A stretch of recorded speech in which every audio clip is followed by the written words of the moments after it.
apat ang mananalo na candidates and then, dalawang candidates and dalawang handlers ang mananalo. Nice. Okay, for my choice, I'll have UN Avenue.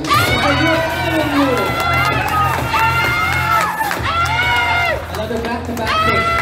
And Mr. Gangwa. Mr. Gangwa! There we go.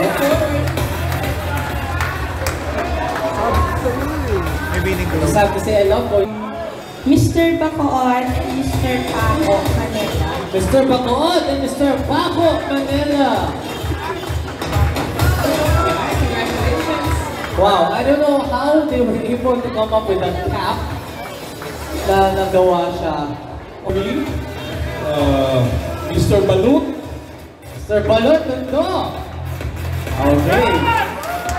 And Mr. Pureza. Mr. Pereza. Oh, sigawan sila sa akin.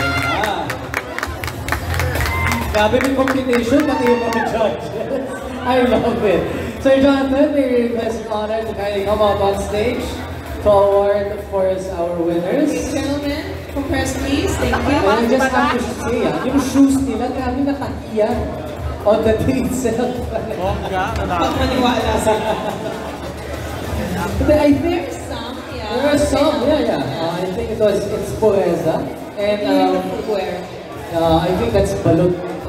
So once the name of course, your candidate or the place of the candidate is called, yung ating handler, kindly go on stage as well because we would like to recognize you. Okay? May pang red horse na later. Grabe yun. Okay. Saturday. The first winner for our do-it-yourself or DIY is Mr. Paco Manila.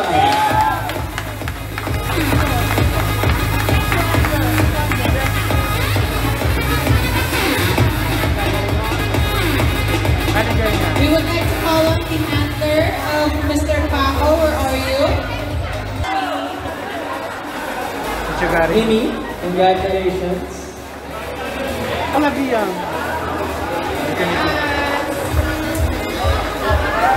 Saturday night out na tayo. I have to say, Mrs. Ang hirap siguro. The second winner for do-it-yourself DIY is Mr. Congratulations, UN Avenue. Our first back-to-back winner for tonight.